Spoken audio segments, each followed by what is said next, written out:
નમસ્કાર, સમાચાર સાથે હું છું અક્ષય। તો યુદ્ધની અસર સતત ભારતીય શેર માર્કેટમાં પણ પડી રહી છે અને આજે પણ શેર બજારમાં મોટો કડાકો જોવા મળ્યો છે। જી હા, સેન્સેક્સમાં 1100 પોઈન્ટથી વધુ સેન્સેક્સ તૂટ્યો છે, જ્યારે કે નિફ્ટીમાં પણ 390 પોઈન્ટની આસપાસનો કડાકો જોવા મળી રહ્યો છે। સેન્સેક્સ 1180 પોઈન્ટ, નિફ્ટી 390 પોઈન્ટનો કડાકો। સેન્સેક્સ 75,000ની સપાટીની અંદર ગયો છે। નિફ્ટી પણ 23,230ની નજીક પહોંચી છે। મિડ અને સ્મોલ કેપના શેરોમાં ભારે વેચવાલી જોવા મળી રહી છે। વિદેશી સંસ્થાઓ દ્વારા ભારે વેચવાલી કરાઈ રહી છે। અઠવાડિયામાં માત્ર એક જ દિવસ માર્કેટ સુધર્યું હતું।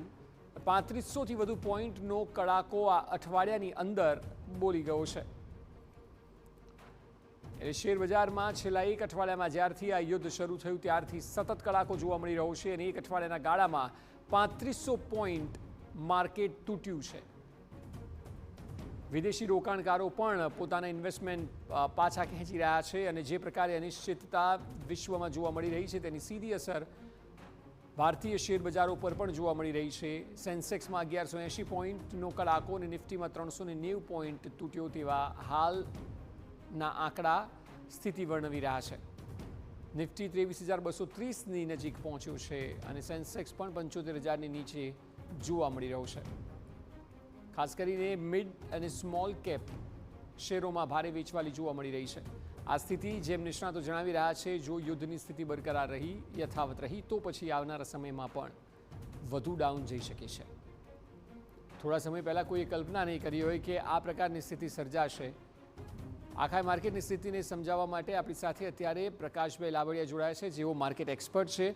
પ્રકાશભાઈ, જે સ્થિતિ છેલ્લા એક અઠવાડિયાથી જોવા મળી રહી છે, આપનું શું અનુમાન છે? આ પ્રકારની સ્થિતિ એક તો કેટલા દિવસો સુધી ચાલશે અને રોકાણકારો અત્યારે ખાસ કરીને ચિંતિત બન્યા છે?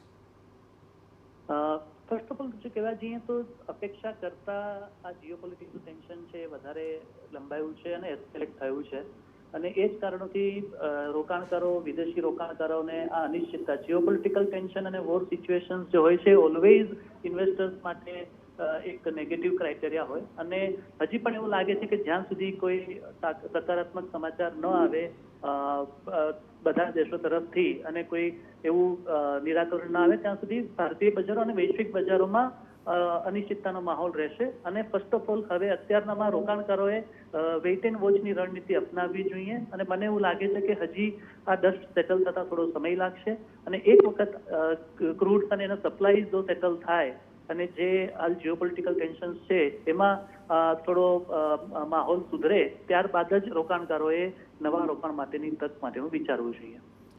જી બિલકુલ પ્રકાશભાઈ, આભાર સમગ્ર માહિતી બદલ।